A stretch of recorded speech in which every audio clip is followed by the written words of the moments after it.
Assalamualaikum warahmatullahi wabarakatuh.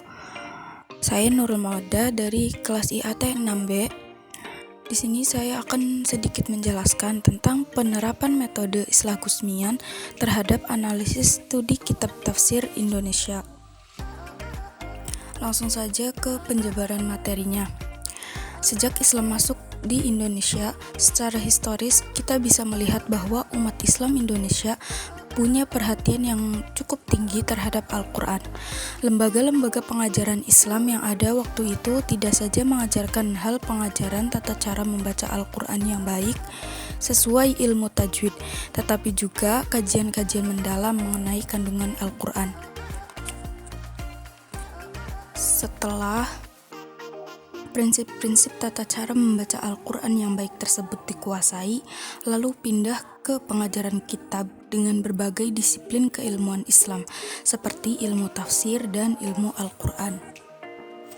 Pada abad ke-17, muncul karya tafsir yang ditulis oleh Abdurrauf As-Singkili dengan judul Turjuman Al-Mustafid, lengkap 30 juz.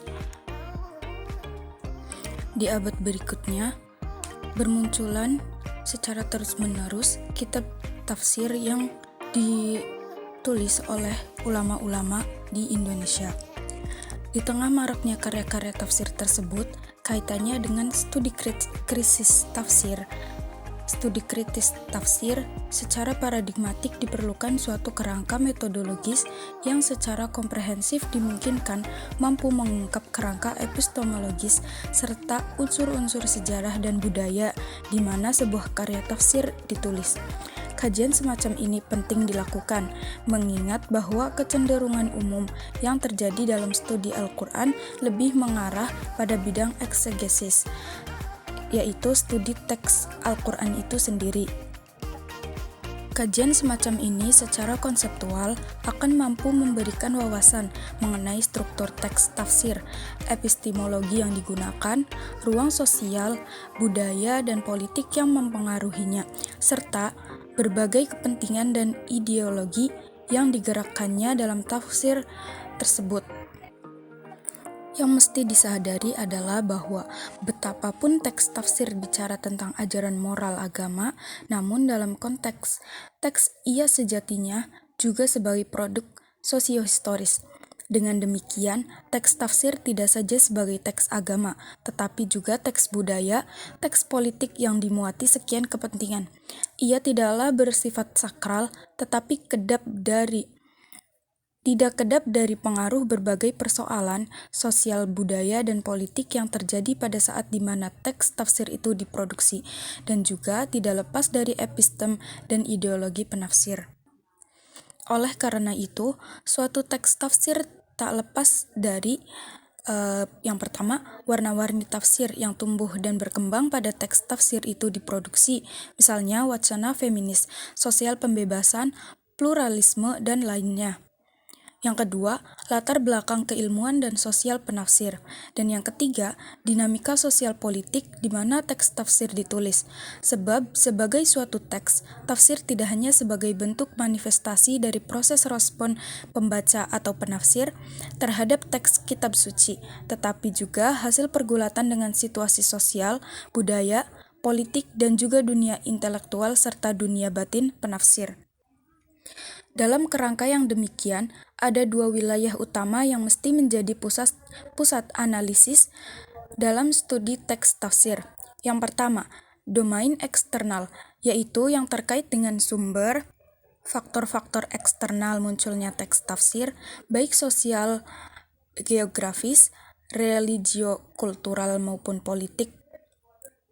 Studi yang mengarah pada kritik eksternal ini berfungsi untuk memetakan teks tafsir pada konteksnya secara proporsional, baik secara sosial, budaya, maupun politik. Yang kedua adalah domain internal, yaitu analisis yang diacukan langsung pada tubuh teks tafsir, mencakup teks tafsir, bahasa, metode penafsiran, serta wacana yang dikembangkan. Studi yang mengarah pada kritik eksternal ini membuka jalan untuk menyingkap epistem, penafsir, dan model teknis model teknis teks tafsir yang diproduksi. Studi atas dua wilayah ini tidak hanya bersifat vertikal historis dan linier dengan menunjuk pada tahun, sosok penafsir, dan tema-tema yang diangkat. Lebih dari itu, juga bersifat horizontal hermeneutis dengan mengungkap keterpengaruhan yang terjadi, baik dari segi metodologi, epistemologi, maupun kepentingan politik dan budaya. Studi terhadap dua domain di atas dimungkinkan dengan melibatkan unsur triadik dalam konstruksi hermeneutik, yaitu hubungan antara penulis atau pembicara tafsir, pembaca atau pendengar tafsir, dan teks tafsir, serta kondisi-kondisi di mana seorang penafsir memahami sebuah teks, yaitu Al-Quran. Di sini ada proses dialog antara penafsir sebagai pembicara dengan teks kitab suci di satu sisi, dan antara peneliti sebagai pembaca teks tafsir dengan teks tafsir dan teks kitab suci. Yang kedua adalah analisis wacana kritis, yaitu memposisikan bahasa dalam teks dianalisis bukan dengan menggambarkan semata-mata dari aspek kebahasaan, tetapi juga menghubungkannya dengan konteks. Sebuah teks tafsir dilihat dari epistem yang terbangun dan arah gerak di dalamnya tidak lepas dari ruang sosial, di mana dan oleh siapa tafsir itu ditulis. Ruang sosial ini dengan keragaman problem dan dinamikanya, disadari atau tidak, selalu saja akan mewarnai karya tafsir, sekaligus mempresentasikan kepentingan dan ideologi yang ada. Dengan kerangka metodologi di atas, akan ditemukan wilayah-wilayah yang penting dari teks tafsir yang mesti diteliti. Yang pertama, dari kritik intrinsik akan mengungkap aspek formasi teks tafsir, yaitu bagaimana teks tafsir ditulis dan disajikan dalam narasi tekstual. Pada aspek ini, ditemukan ragam model formasi, yaitu yang pertama, sistematika penyajian. Sistematika penyajian yaitu rangkaian yang dipakai dalam formasi penyajian teks tafsir. Secara umum, sistematika penyajian ini bisa berbentuk runtut yang mengacu pada urutan surah yang ada dalam model mushaf standar dan atau mengacu pada urutan turunnya wahyu. Yang kedua adalah sistematika penyajian tematik, yaitu bentuk rangkaian penulisan karya tafsir yang struktur paparannya diacukan pada tema tertentu, ayat, surat, dan juz tertentu. Dalam penerapannya, saya akan mencontohkan satu kitab tafsir, yaitu Tafsir Al-Azhar yang disusun oleh Buya Hamka. Dalam hal ini, Tafsir Al-Azhar disusun sesuai tartib Utsmani, yaitu menafsirkan ayat secara runtut berdasarkan penyusunan Mushaf Utsmani yang dimulai dari surah Al-Fatihah sampai surah An-Nas. Metode tafsir yang demikian disebut sebagai metode tahlili. Dalam setiap surat dicantumkan sebuah pendahuluan dan pada bagian akhir dari tafsirnya, Buya Hamka senantiasa memberikan ringkasan berupa pesan nasihat agar pembaca mengambil ibrah-ibrah dari berbagai surat dalam Al-Quran yang ia tafsirkan. Yang kedua adalah bentuk penyajian. Bentuk penyajian yaitu bentuk uraian dalam penyajian tafsir. Misalnya, bentuk penyajian yang bersifat global dan bentuk penyajian rinci. Bentuk penyajian global merupakan bentuk uraian dalam penyajian karya tafsir di mana penjelasan yang dilakukan cukup singkat dan global. Biasanya bentuk ini lebih menitik beratkan pada inti dan maksud dari ayat-ayat Al-Quran yang dikaji. Adapun penyajian rinci, uraian-uraiannya detail, mendalam, dan komprehensif. Terma-terma kunci di setiap ayat dianalisis untuk menemukan makna yang tepat dan sesuai dalam suatu konteks ayat. Setelah itu, penafsir menarik kesimpulan dari ayat yang ditafsirkan, yang sebelumnya ditelisik aspek asbabun nuzul dengan kerangka analisis yang beragam, seperti analisis sosiologis, antropologis, dan lainnya. Jika dilihat dengan seksama, Tafsir Al-Azhar disajikan dengan mengelompokkan beberapa ayat yang berurutan menjadi satu kelompok ayat yang dianggap satu tema. Jumlah ayat yang dijadikan satu tema tergantung kepada sejauh mana antara ayat-ayat tersebut saling berhubungan dan masih dalam masalah yang sama atau hampir sama. Ayat-ayat tersebut ditulis secara lengkap serta diberikan terjemahannya. Selanjutnya, sekelompok ayat tersebut diberikan penafsiran dimulai dengan terlebih dahulu ditetapkan judul yang sesuai dengan beberapa ayat yang telah dijadikan satu kelompok untuk ditafsirkan. Pemberian judul seperti ini dianggap suatu cara penafsir untuk memberikan informasi awal kepada pembaca tentang pembahasan yang akan dilakukan. Setiap penafsiran selalu diberikan keterangan tentang bagian mana dari suatu ayat yang sedang ditafsirkan. Selanjutnya, yang ketiga adalah bentuk penulisan. Bentuk penulisan yaitu mekanisme penulisan yang menyangkut aturan teknis dalam penyusunan keredaksian teks tafsir. Aturan yang dimaksud adalah tata cara mengutip sumber, penulisan catatan kaki, penyebutan buku-buku yang dijadikan rujukan, serta hal-hal lain yang menyangkut konstruksi keredaksionalan. Dalam bagian ini bisa dibagi menjadi dua, yaitu penulisan ilmiah yang konsisten menyebut rujukan dan sumber yang digunakan. Dan yang kedua, non-ilmiah, yaitu yang tidak menyebut sumber rujukan dengan jelas. Dalam menyusun kitab tafsirnya, Buya Hamka menyebut secara jelas rujukan-rujukan yang digunakannya dalam menafsirkan ayat-ayat Al-Quran, seperti ketika menafsirkan Quran Surat Al-Baqarah ayat 158. Buya Hamka mengutip sebuah hadis. Menurut hadis Bukhari dan Muslim dari Ibnu Abbas, syiar sa'i adalah kenangan terhadap Hajar, yaitu istri muda Nabi Ibrahim seketika Nabi Ismail di kandungannya telah lahir. Selain yang bersifat teknis yang telah disebutkan di atas, satu ranah lain yang mesti dianalisis dalam kritik intrinsik adalah aspek hermeneutik, yaitu proses interpretasi yang terbangun dalam teks tafsir. Di sini ada dua hal utama yang perlu ditelusuri. Pertama, data material yang digunakan dalam praktek penafsiran yang meliputi praktik tafsir antar teks Al-Quran, antara Al-Quran dengan penjelasan atau penafsiran Nabi Muhammad SAW, antara Al-Quran dengan riwayat ma'thur, kitab-kitab tafsir dan penemuan sains ilmiah sebagai sumber rujukan, penjelasan, pengukuhan, dan atau bahkan penyanggahan. Yang kedua, arah gerak praktik tafsir, yaitu epistem, gerakan penafsiran. Di sini ada dua gerak.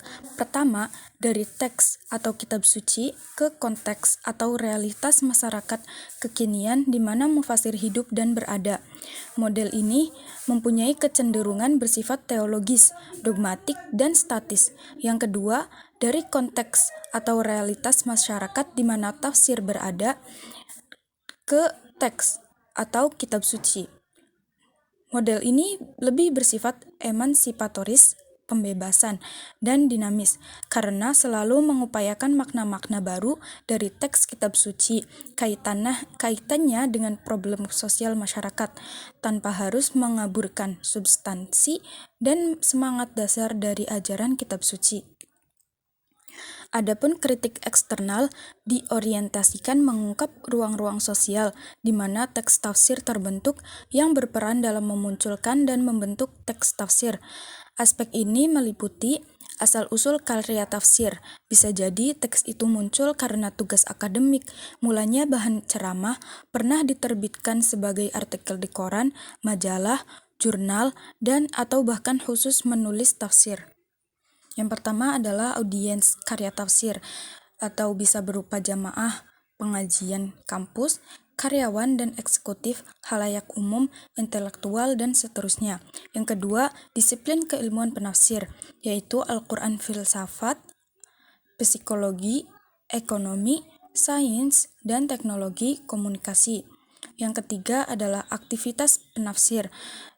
Dia sebagai juru dakwah, atau budayawan, atau wartawan, akademis intelektual, ulama atau kiai, dan lainnya.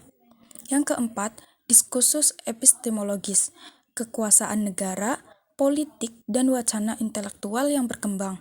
Aspek ini bisa dilihat dari sumber rujukan dan pergumulan wacana penafsir, hegemoni kekuasaan, dan tema-tema yang dikembangkan penafsir sebagai representasi wacana.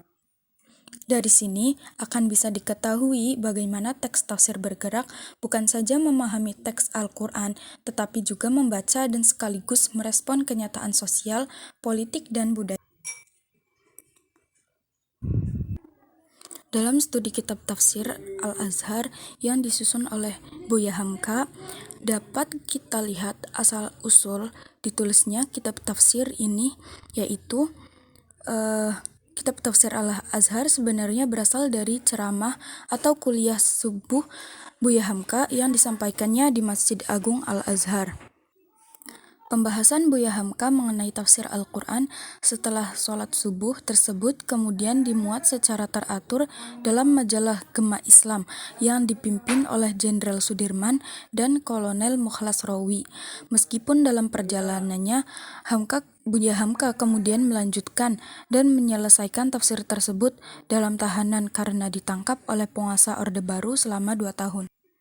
Ada beberapa faktor yang menjadi kegelisahan akademik masyarakat yang sangat mendesak Buya Hamka dalam menulis karya tafsir ini. Yang pertama, meningkatnya semangat dan minat anak muda Indonesia, yaitu khususnya daerah Melayu, dalam mendalami agama Islam. Saat itu terutama kajian tentang kandungan Al-Quran. Namun semangat tersebut menurutnya tidak diimbangi dengan penguasaan bahasa Arab yang cukup. Yang kedua, banyaknya mubaligh atau ustadz dakwah yang ada saat itu, namun masih canggung dalam menyampaikan dakwah mereka.